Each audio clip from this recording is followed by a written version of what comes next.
সুপ্রভাত। আমার সকল ছাত্রছাত্রীকে আন্তরিক শুভেচ্ছা জানাই।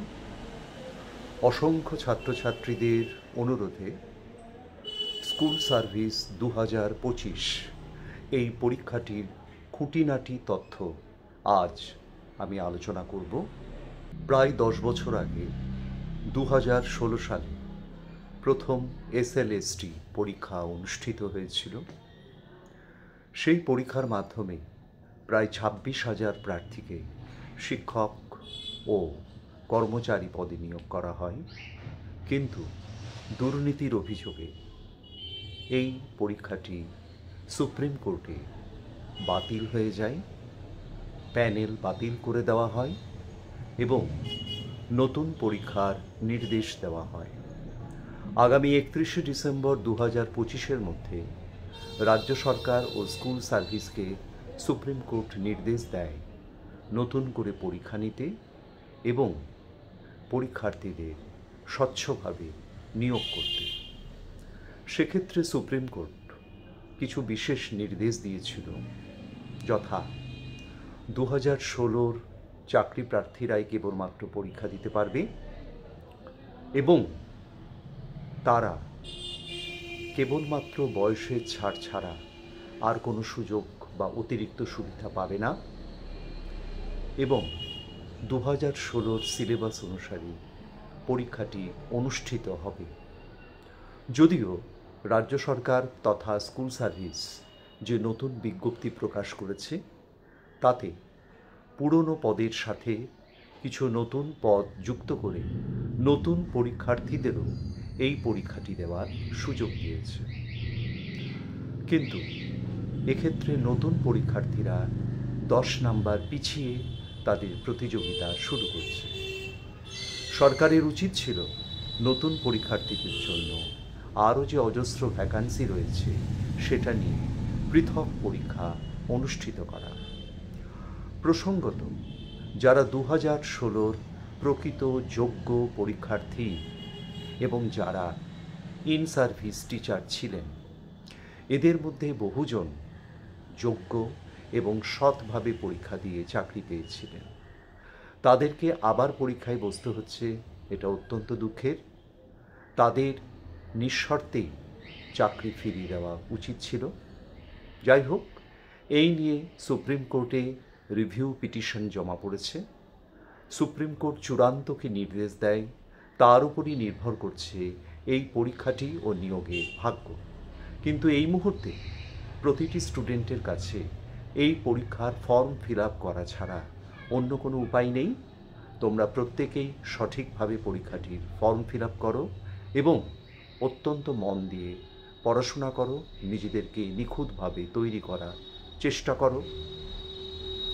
কোনো অ্যাডভাইস, গাইডেন্স বা কোনো পরামর্শের প্রয়োজন হলে তোমরা স্বচ্ছন্দে আমাকে ফোন বা হোয়াটসঅ্যাপ করতে পারো, অথবা নির্দিষ্ট সময়ে অ্যাপয়েন্টমেন্ট করে আমার সাথে এসে দেখা করতে পারো অনলাইন বা অফলাইন গাইডেন্সের জন্য। এখন আমি এই পরীক্ষাটির ফর্ম ফিল আপ সম্পর্কে প্রয়োজনীয় তথ্য, খুঁটিনাটি বিষয়গুলো, কি করবে কি করবে না এবং কীভাবে ফর্ম ফিল আপ করলে ফর্মটি বাতিল হবে না, এই প্রসঙ্গে সংক্ষেপে সহজভাবে আলোচনা করব। স্কুল সার্ভিস 2025 এই পরীক্ষাটি বিষয়ে যাবতীয় তথ্য, সিলেবাস ও ফর্ম ফিল আপ করতে হলে তোমরা সরাসরি স্কুল সার্ভিস কমিশনের ওয়েবসাইটে চলে যাও। ওয়েবসাইটটি হলো www.westbengalssc.com। আমি পরীক্ষার্থীদের সুবিধার্থে প্রশ্ন উত্তর আকারে প্রয়োজনীয় বিষয়গুলো এক এক করে আলোচনা করছি। প্রথম প্রশ্ন, শূন্য পদের সংখ্যা কত? নবম দশম শিক্ষক পদের জন্য মোট শূন্য পদ 23,212। এর মধ্যে 11,517 নতুন শূন্য পদ। উচ্চ মাধ্যমিকের শিক্ষক পদ মোট 12,514 এবং এর মধ্যে নতুন শূন্য পদ 6,912। দ্বিতীয় প্রশ্ন, বয়স। 1/1/2025 40 বছরের মধ্যে, অর্থাৎ 21 থেকে 40 বছরের মধ্যে বয়স থাকলে জেনারেল ক্যাটেগরির প্রার্থীরা আবেদন করতে পারবে। যারা এসসি এবং এসটি তারা 5 বছর বয়সের ছাড় পাবে, ওবিসিরা 3 বছর বয়সে ছাড় পাবে, যারা প্রতিবন্ধী তারা 8 বছর বয়সে ছাড় পাবে। 2016 চাকরিহারা যোগ্য প্রার্থীরা যথারীতি বয়সে ছাড় পাবে, কিন্তু 2016 বঞ্চিত চাকরি প্রার্থীদের বয়স ছাড় বিষয়ে কোনো তথ্য নেই। কোশ্চেন নাম্বার 3, কোন মাধ্যমের স্কুলে পড়াতে পারবে? মূলত বাংলা মাধ্যম স্কুলেই পড়াতে হবে। এছাড়া তুমি অন্য কোনো মাধ্যমের স্কুলে পড়াতে চাইলে তোমাকে সেই বিষয়টি মাধ্যমিক, উচ্চ মাধ্যমিক বা ডিগ্রি স্তরে থাকতে হবে। কোশ্চেন নাম্বার 4, পরীক্ষার নম্বর বা কত মার্কসের পরীক্ষা হবে? মোট 100 নম্বর। লিখিত মাল্টিপল চয়েস অবজেক্টিভ এক্সাম হবে 60 বা 60 মার্কসের। 10 নম্বর শিক্ষাগত যোগ্যতার জন্য, পড়ানোর অভিজ্ঞতার জন্য 10 নম্বর, ইন্টারভিউর জন্য 10 নম্বর ও লেকচার ডেমনস্ট্রেশনের জন্য 10 নম্বর বরাদ্দ থাকবে। এক্ষেত্রে নতুন পরীক্ষার্থীরা পড়ানোর অভিজ্ঞতার জন্য বরাদ্দ 10 নম্বর তারা পাবে না, অর্থাৎ তাদেরকে 90 নম্বরের মধ্যে লড়াই করতে হবে। কোশ্চেন নাম্বার 5, পরীক্ষার ধরন। পরীক্ষা হবে 60 নম্বরের অবজেক্টিভ মাল্টিপল চয়েস, অর্থাৎ কোনো ডেসক্রিপটিভ টেস্ট হবে না। প্রসঙ্গত 2011-র আগে যে স্কুল সার্ভিস পরীক্ষাগুলো হতো সেখানে 20 নম্বরের ডেসক্রিপটিভ পরীক্ষা হতো সংশ্লিষ্ট বিষয়ের উপর। এক্ষেত্রে সংশ্লিষ্ট বিষয়ের উপরে 60টি অবজেক্টিভ প্রশ্ন মাল্টিপল চয়েস দেওয়া থাকবে, 1 ঘন্টা সময় দেওয়া থাকবে, কোনো নেগেটিভ মার্কিং নেই। নির্দিষ্ট পরীক্ষায় তুমি যদি কোয়ালিফাইং নাম্বার পাও তাহলে তোমার নাম বিবেচিত হবে।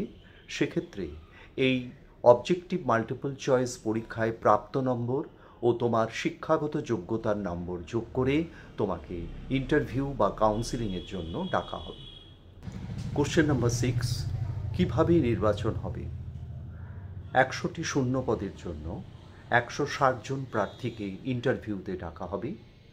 ইন্টারভিউ হয়ে যাওয়ার পর ইন্টারভিউতে প্রাপ্ত নম্বর, লেকচার ডেমনস্ট্রেশনে প্রাপ্ত নম্বর, এক্সপিরিয়েন্স নম্বর যোগ করে পূর্ণাঙ্গ তালিকা তৈরি হবে এবং এই পূর্ণাঙ্গ তালিকার মধ্যে এম প্যানেল তালিকায় থাকবে যতগুলি শূন্য পদ আছে ততগুলি প্রার্থী, আর বাকিরা ওয়েটিং লিস্টে থাকবে। নভেম্বরের শেষে চূড়ান্ত তালিকা প্রস্তুত হয়ে যাবে এবং নভেম্বরের শেষ সপ্তাহ থেকেই চূড়ান্ত কাউন্সিলিং শুরু করা হবে। Question number 7, last date. শেষ তারিখ হলো আপাতত 14 জুলাই বিকেল 5টা পর্যন্ত। আমার অ্যাডভাইস হলো লাস্ট ডেটকে বাদ রেখেই তার আগেই তোমরা ফর্ম ফিল আপ করে ফেলবে, নতুবা সমস্যা হতে পারে। কোশ্চেন 8, ফর্ম ফি। জেনারেল ক্যাটেগরির ছাত্রছাত্রীদের জন্য ফর্ম ফি 500 বা 500 টাকা, আর এসসি এসটি এদের জন্য 200 বা 200 টাকা। কোশ্চেন নাম্বার 9, প্যানেলের বৈধতা কতদিন থাকবে? প্যানেল পাবলিশ করার পর প্যানেলের বৈধতা 1 বছর পর্যন্ত থাকবে। প্রয়োজনে 6 মাস পর্যন্ত বাড়ানো হতে পারে সরকারের নির্দেশে।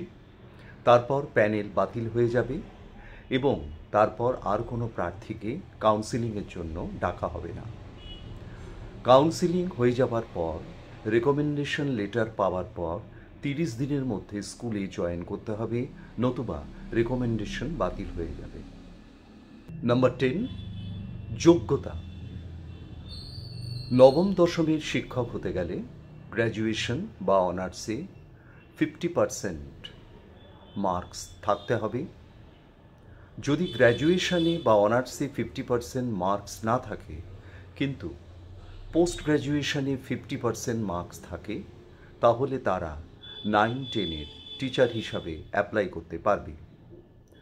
যাদের গ্র্যাজুয়েশন, অনার্স এবং পোস্ট গ্র্যাজুয়েশনে 50%-এর উপরে রয়েছে, তারা 9, 10, 11, 12 উভয় ক্ষেত্রেই আবেদন করতে পারবে।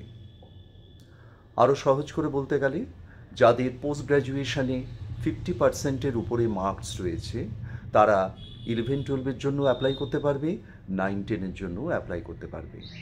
কিন্তু যদি তাদের পোস্ট গ্র্যাজুয়েশনে 50% মার্কস না থাকে, গ্র্যাজুয়েশন বা অনার্স গ্র্যাজুয়েশনেও 50% মার্কস না থাকে, তাহলে তারা 9, 10 বা 11, 12 কোনো ক্ষেত্রেই আবেদন করতে পারবে না।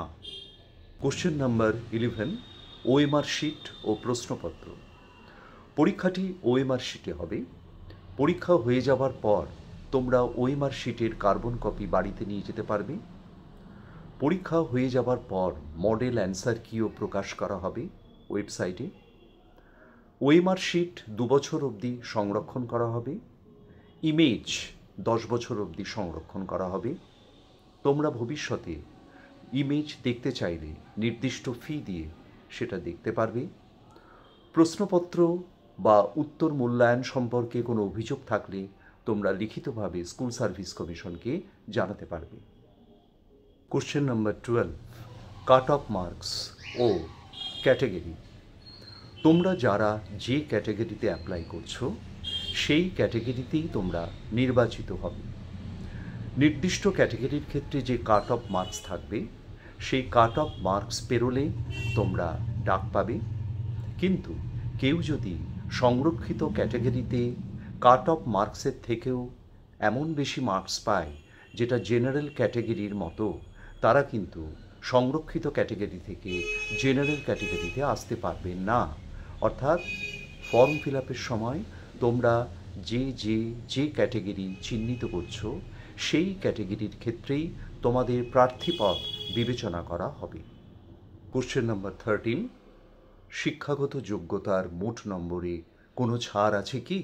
হ্যাঁ, যারা এসসি, এসটি, ওবিসি ও প্রতিবন্ধী, তারা শিক্ষাগত যোগ্যতার মোট প্রাপ্ত নম্বরে 5% ছাড়ের সুযোগ পাবেন। কোশ্চেন নাম্বার 14, কারা যোগ্য ও কারা যোগ্য নয়। গ্র্যাজুয়েশন বা পোস্ট গ্র্যাজুয়েশনে 50% মার্কস থাকলে অ্যাপ্লাই করতে পারবে, না থাকলে অ্যাপ্লাই করতে পারবে না। যারা রেগুলার বা ডাকযোগে বা করেসপন্ডেন্স কোর্সে গ্র্যাজুয়েশন করেছো, তারা অ্যাপ্লাই করতে পারবে। কিন্তু যারা গ্র্যাজুয়েশন বা পোস্ট গ্র্যাজুয়েশনে অ্যাপিয়ার্ড ক্যান্ডিডেট, তারা কিন্তু আবেদন করতে পারবে না। যারা পলিটেকনিক ডিপ্লোমা পাস, তারাও আবেদন করতে পারবে না।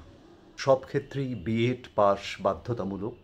বিএড না থাকলে শিক্ষক পদের জন্য আবেদন করা যাবে না।